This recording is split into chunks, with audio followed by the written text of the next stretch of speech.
Hi guys, so this is my first review of the EZDisc disc cover.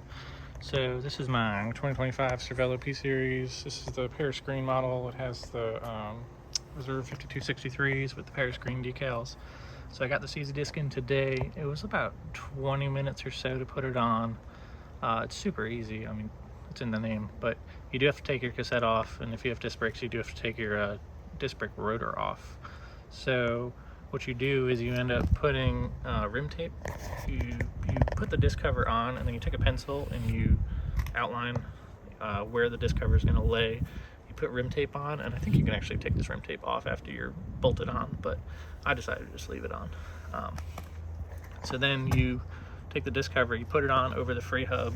You take zip ties and you actually zip tie it really close to the hub. I'm sure you probably can't see it, but there's some zip tie loops right there. If you were to do this for the first time, I would recommend that right before you bolt everything down, you really cinch the zip ties down kind of hard, because the loop of the zip tie can actually touch the back of the cassette as it's freewheeling, and you'll hear it and it'll kind of rub.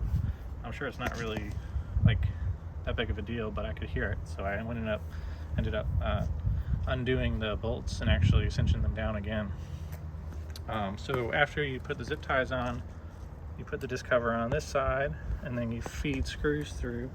You make sure that the holes line up, and then the screws have a smooth edge on this side, and then there are Phillips head on this side, and they just kind of go hand tight. They're not really super tight. EZDisc is super great because they give you kind of a lot of extra stuff. The valve cover stickers are reusable. They give you extra rim tape. You could actually put another strip of rim tape on here if you really wanted to make it smooth. I didn't really feel the need to, but so that's that. So after you cinch it down, it's basically ready to go. You can put a sticker over the valve cover and then give you a bunch of them.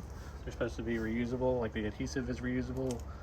I think they said up to 20 times, and they give you 4 stickers, so that's 80 times. This is a really pretty sweet disc. The only thing I noticed was that it doesn't really make a whooshing noise. Like, I've had another disc before. I had a full Boyd disc, and that one, you know, had the whoosh, but it was really heavy, and I just didn't feel like I really needed it. What I appreciate about this versus the Boyd is that the valve cover is a lot like easier to get to the valve. You know, if you've ever like had a disc wheel, you know, like you have to use a crack pipe. But this one, I feel like you can actually get a frame pump in there pretty easily. I already tried it once. I do keep a frame pump in this bike. This bike has a internal storage, so I actually have a full size toe peak frame pump sitting in there right now. Otherwise, it's really sweet. This is my first ride with it. I'm out here at the Disney Swamp Trail in Chesapeake, Virginia, which is a out and back trail all the way down. So I did threshold intervals today. I think we averaged about 23.3 miles an hour.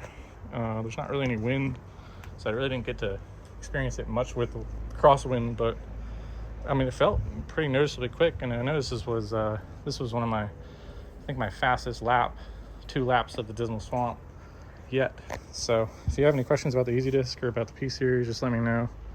Thanks. Ciao.